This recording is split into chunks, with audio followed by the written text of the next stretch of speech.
But I will say right now, after watching that interview for those people who are on the picket lines, a lot of them sound pretty desperate.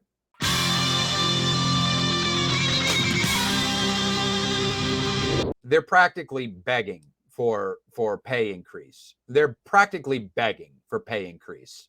A lot of them, you look into their eyes when they're being interviewed on these picket lines, and a lot of them seem desperate. A lot of them, they're talking about their families and shit, needing to feed their kids and stuff like that. That when people start talking like that, they're trying to play upon people's sympathies, and it's a sign of desperation. I hate to sound all, art of war over here, but it's a fact of the matter, and I feel like a lot of these companies know this. So it'll be interesting to see if this kind of tug of war is just going to end up being, give these people toss them some peanuts, because they are making money hand over fist. The industry continues to make money hand over fist, even if it's just simply thanks to, the content creators, the social media influencers that are part of the union, interestingly enough, creating rage bait type content that's for Hollywood movies. That's fucking interesting. That's a whole new angle I'm gonna have to bring up in a separate video.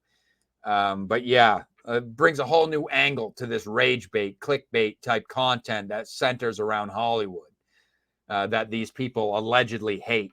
Interesting. We'll have to revisit that another time. But anyways, notice how they're talking about it. The exception to the rule here are the independent films. So it'll be interesting to see with these theaters now, the infrastructure. They need movies in these theaters to keep these movie theaters alive. So it'll be interesting to see moving forward if Hollywood is effectively shut down.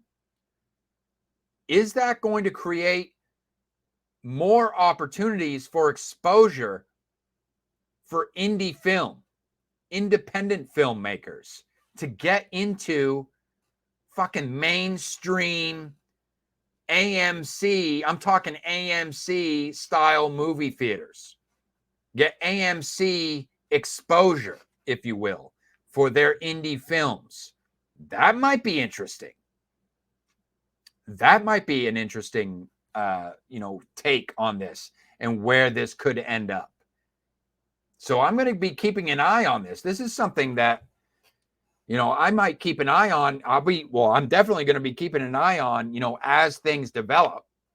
I'm not going to go looking for it, in other words, but as things develop, I'll cover it here on the channel and see what happens by where we're at the end of the year. Especially with now that Hollywood is effectively shut down. Hollywood is effectively closed for business as of right now. Now, streaming services, now that means the major studios, again, major studios. Does that mean they're out of business? Not necessarily.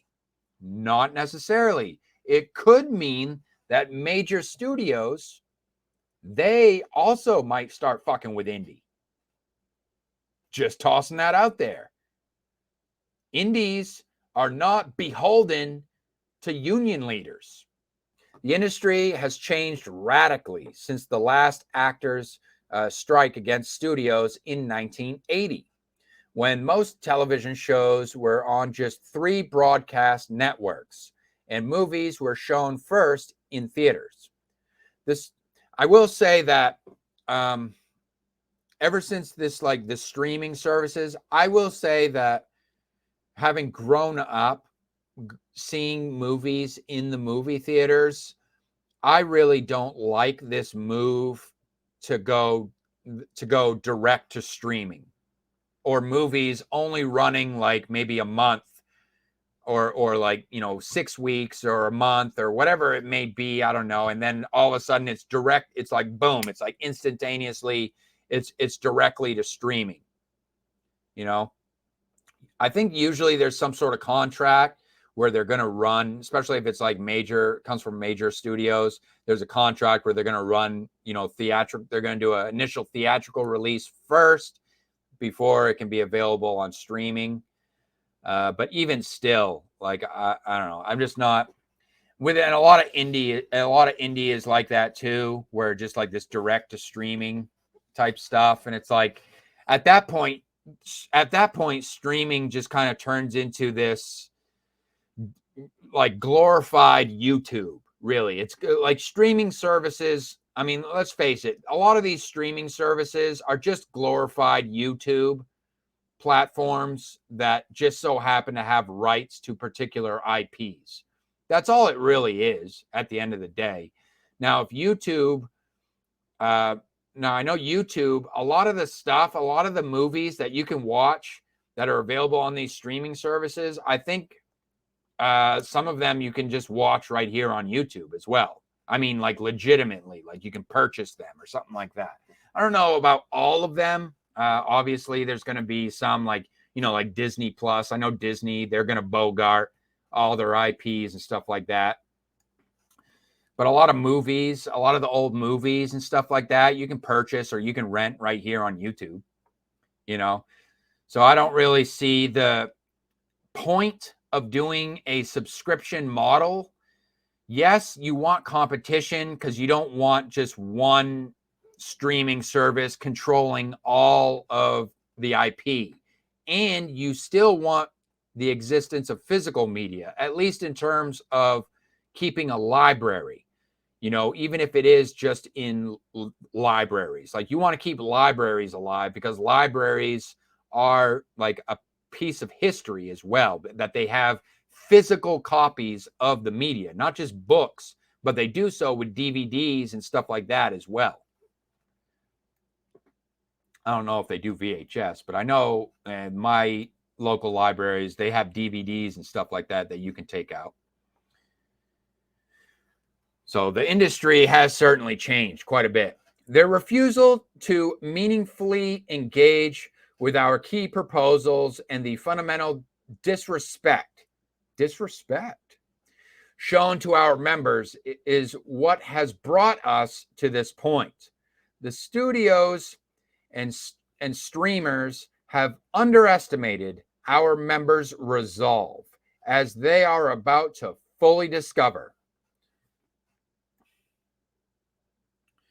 Well, the thing about it is, again, the rise of indie. The indie, I think what a lot of these, to be honest with you, a little pushback is I think what a lot of these streaming services are going to find is that there's actually a lot of indie companies out there, indie labels and whatnot, that are organized. They have their shit together, and they have the means to work alongside with a lot of these businesses.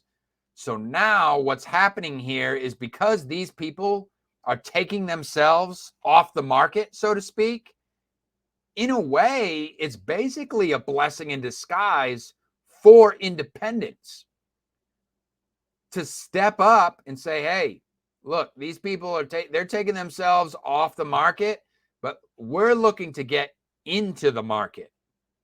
How about we have some negotiations? How can we work with you that in a way that's beneficial for all parties involved?